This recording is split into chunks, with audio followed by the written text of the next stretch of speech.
Saya Muhammad Badawi untuk Erlangga Executive Education Center.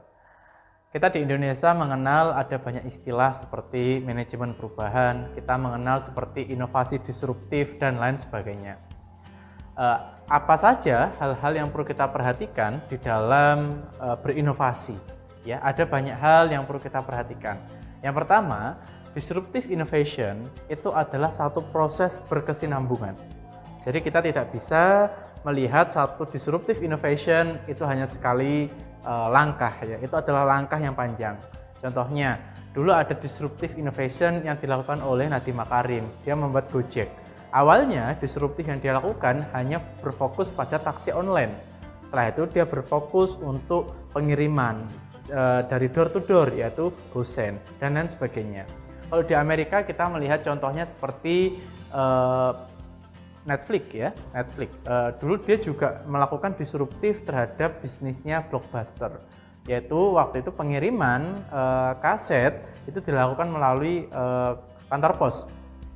Tahapan berikutnya dia melakukan satu proses digitalisasi menggunakan website. Itu yang pertama.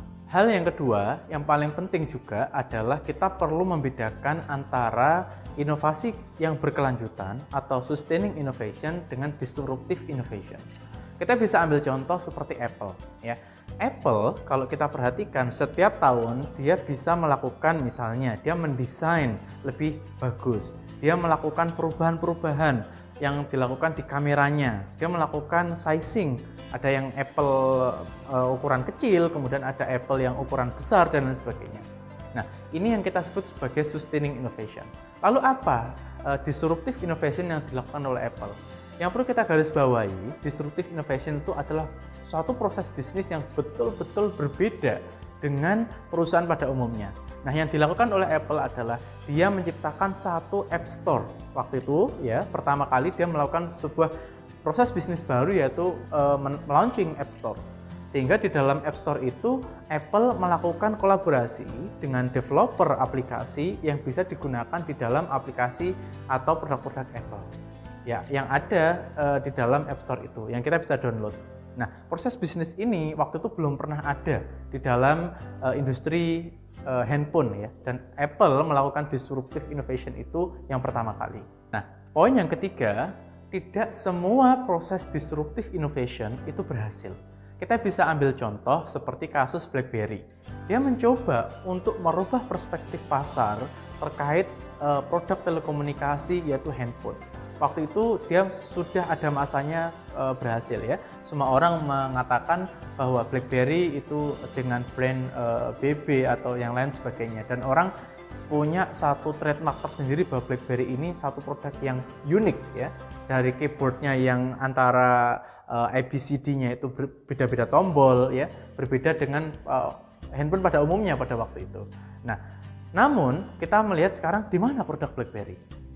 Ya, dia melakukan disruptive innovation. Tapi yang perlu digarisbawahi pada poin ketiga adalah tidak semua disruptive innovation itu berhasil. Seperti contoh adalah produk BlackBerry.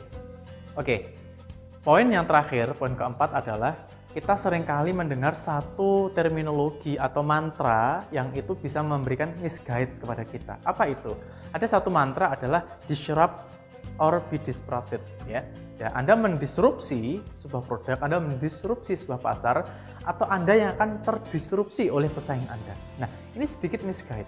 Pertama adalah sebagai perusahaan yang saat ini mungkin Anda sudah menjadi market leader, Anda sudah memiliki produk yang dikenal oleh pasar, tidak selalu Anda harus melakukan disruptive innovation. Anda bisa melakukan yaitu yang kita sebut sebagai sustaining innovation, inovasi berkelanjutan. Ya, Anda perlu menciptakan satu divisi khusus ya, yang itu berfokus untuk menciptakan inovasi-inovasi secara berkelanjutan. Kita melihat produk-produk yang dihasilkan oleh General Electric atau perusahaan-perusahaan yang sudah bertahun-tahun ya tidak bangkrut. Nah, karena apa? Mereka melakukan inovasi secara berkelanjutan. Nah, sehingga untuk startup mereka pasti akan melakukan disruptive innovation. Mereka mencoba untuk melakukan inovasi yang akan diberikan kepada niche market secara spesifik. Tapi bagi perusahaan incumbent, jangan terlalu ambil pusing. Jangan terlalu ambil pusing bahwa Anda harus melakukan disrupsi. Tidak selalu. Yang perlu Anda lakukan, Anda harus mempertahankan eksistensi perusahaan melalui sustaining innovation. Oke, terima kasih. Berikut 4 poin penting di dalam disruptive innovation. Saya Muhammad Badawi untuk Erlangga Executive Education Center.